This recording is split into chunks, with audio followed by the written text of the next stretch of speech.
Welcome to economics in easy वे।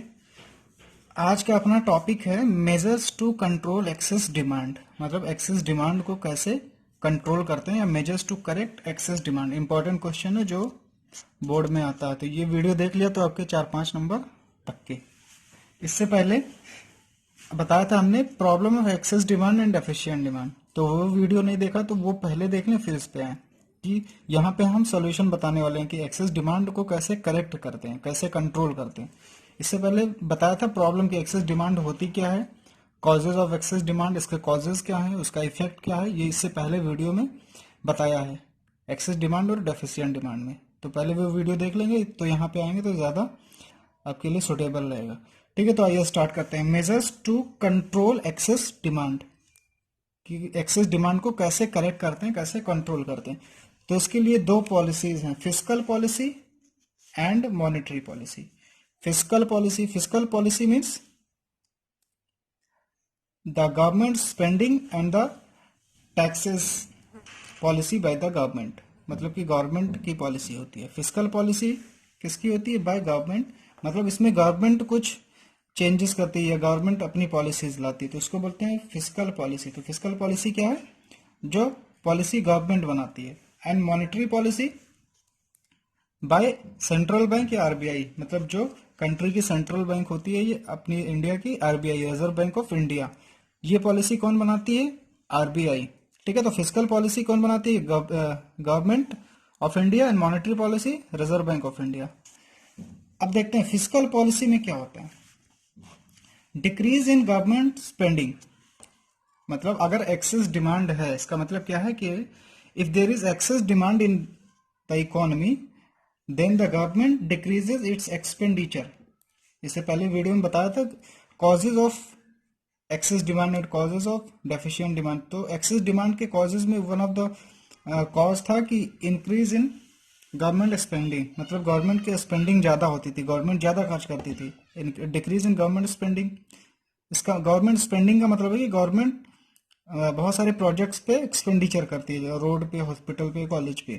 तो जब already economy के अंदर डिमांड बहुत ज़्यादा होगी, हाई होगी, तो गवर्नमेंट अपने एक्सपेंडिचर को रिस्ट्रिक्ट करेगी, थोड़ा सा उसमें डिडक्शंस करेगी। मतलब बहुत ज़रूरी जहाँ पे होगा वहीं पे पैसे खर्च करेगी, अदरवाइज नहीं करेगी। इससे क्या होगा? डिक्रीज इन गवर्नमेंट स्पेंडिंग से, जो गवर्नमेंट स्पेंडिंग नहीं करेगी तो लोगों के पास रेवेन्यू कम आएगा, इनकम कम आएगा।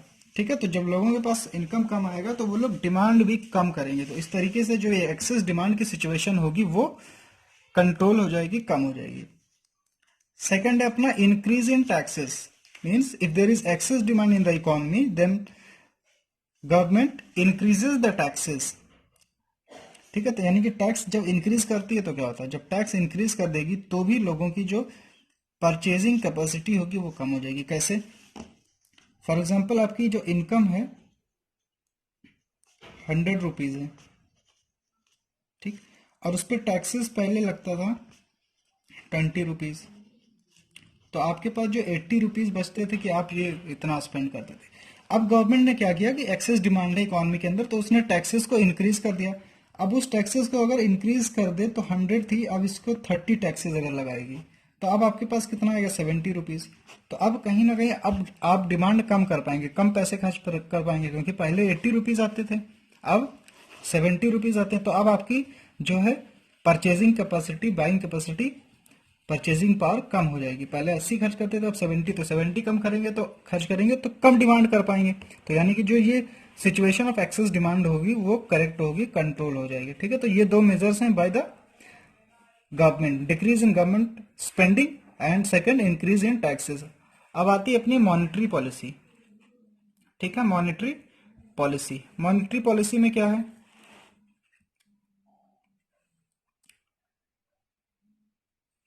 मॉनेटरी पॉलिसी कौन बनाता है? RBI, central bank of India. इसमें दो इंस्ट्रूमेंट्स हैं, quantitative instruments and qualitative instruments. ठीक है, ये कंट्रोल ऑफ मनी सप्लाई में भी हमने पढ़ाया था जब फंक्शंस ऑफ सेंट्रल बैंक वाली वीडियो में, वो भी वीडियो आप देख सकते हैं। Quantitative and qualitative. Quantitative instruments means the policy which effect the overall economy of the country. मतलब जो ओवरऑल इकोनॉमी को इफेक्ट करती है वो, उसको बोलते हैं quantitative instruments. And qualitative instruments that effect the selective sectors of the economy, जो कुछ सिलेक्टिव सेक्टर्स को इफेक्ट करती है, इसको बोलते हैं क्वालिटेटिव, ठीक है, quantitative and qualitative instrument. So RBI uses two main instruments, quantitative and qualitative, to correct excess demand. अब आते देखते हैं क्वांटिटेटिव में। क्वांटिटेटिव में फर्स्ट है increase in bank rate. Bank rate बताया था ना कि बैंक रेट क्या होता है, इसको भी हमने एक्सप्लेन कर रखा है कंट्रोल ऑफ मनी सप्लाई में, फंक्शन ऑफ सेंट्रल बैंक और control of money supply video है, वो आप देख सकते हैं, ठीक है। तो increase in bank rate, bank rate होता है the rate at which RBI provide loan to the commercial bank, जिस रेट पे आरबीआई कॉमर्शियल बैंक को लोन देता है, ठीक है। तो अब क्या करेगी, जब आरबीआई देखेगी कि ऑलरेडी इकोनॉमी के अंदर मनी सप्लाई ज्यादा है, तो इस जो बैंक रेट है, इस बैंक रेट को इंक्रीज कर देगी। जब बैंक रेट को इंक्रीज कर देगी तो लोन महंगा हो जाएगा। यानी कि सपोज पहले आपको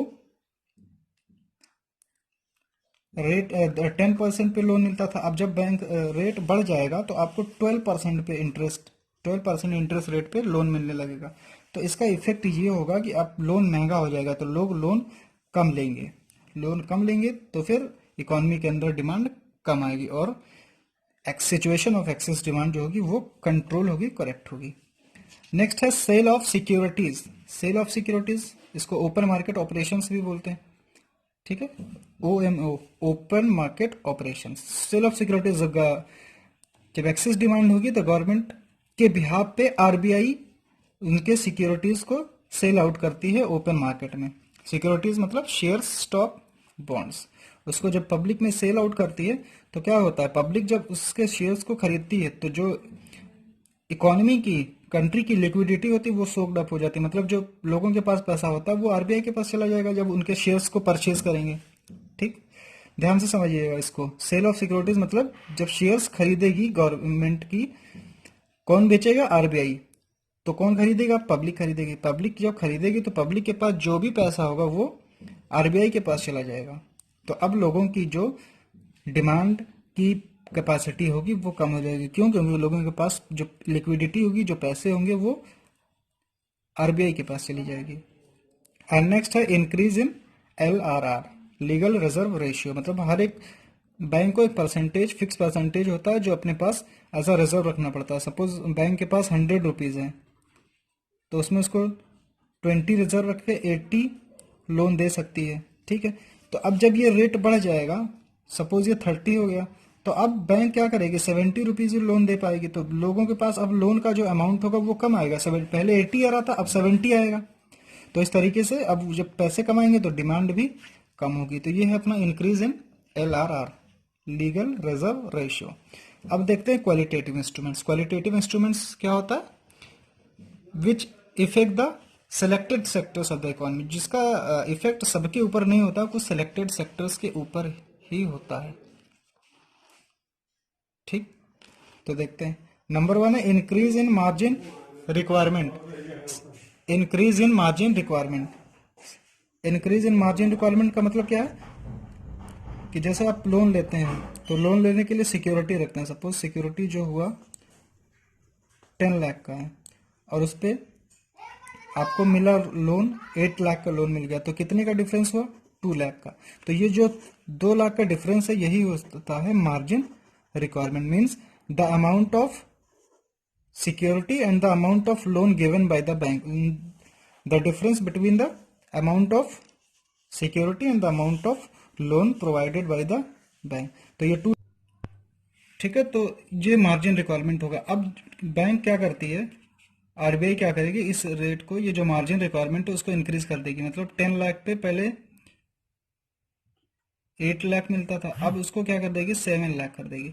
यानी कि यहाँ पे जो मार्जिन रिक्वायरमेंट अब 3 लाख हो गया। तो अब जब 7 लाख मिलेगा तो लोग कम डिमांड करेंगे मार्केट के अंदर, यानी कि उनके पास अब पैसे कम आएंगे। तो इस तरीके से मार्जिन रिक्वायरमेंट को इंक्रीज कर देगी तो जो डिमांड होगी वो कम हो जाएगी, ठीक। नेक्स्ट है डिस्करेज लेंडिंग। मतलब जो लोन देती है बैंक्स उसको डिस्करेज किया जाएगा कि वो लोग लोन कम दें। कॉमर्शियल बैंक्स को बोलेगी कि लोन कम दें, पब्लिक को कम लोन प्रोवाइड करें। मतलब जिनको बहुत ही ज़रूरी हो उन्हीं को दें, या कुछ ऐसा सेक्टर कुछ डिसाइड कर देगी या कुछ पर्टिकुलर टाइम ड्यूरेशन कर देगी इतना, या अमाउंट फिक्स कर देगी कि इतना ही अमाउंट तक का लोन प्रोवाइड करना है, यानी कि डिस्करेज लेंडिंग मतलब लोन को कम कर देगी आरबीआई। नेक्स्ट है credit rationing, last. Credit rationing means, credit rationing का मतलब होता है fixation of credit quotas for the loan, यानी कि लोन के लिए कोटा फिक्स कर देगी आरबीआई की किसको लोन देना, किस सेक्टर्स को लोन देना, किस सेक्टर्स को लोन नहीं देना। तो इसके लिए आरबीआई गाइडलाइन बनाएगी कि किसको लोन देना है, किस बिजनेस के लिए लोन देना, कितना अमाउंट का लोन देना। ठीक है, तो इसके कंडीशन में क्या होता है, जो क्रेडिट रेशनिंग पॉलिसी होती है, क्रेडिट रेशनिंग पॉलिसी होती है, ये इंट्रोड्यूस करती है। In case of excess demand RBI introduce the credit rationing policy. ठीक है, तो इसका आंसर क्या होता है, इंट्रोड्यूस करती है, मतलब ये पॉलिसी लेके आती है। When there is excess demand in the economy, when there is excess demand in the economy, RBI introduces the credit rationing policy to correct the situation of excess demand, यानी कि credit rationing policy लेके आती है RBI की excess demand की situations correct हो जाए। ठीक है, तो ये सारे थे measures to correct excess demand की, एक्सेस डिमांड को कैसे कंट्रोल करते हैं।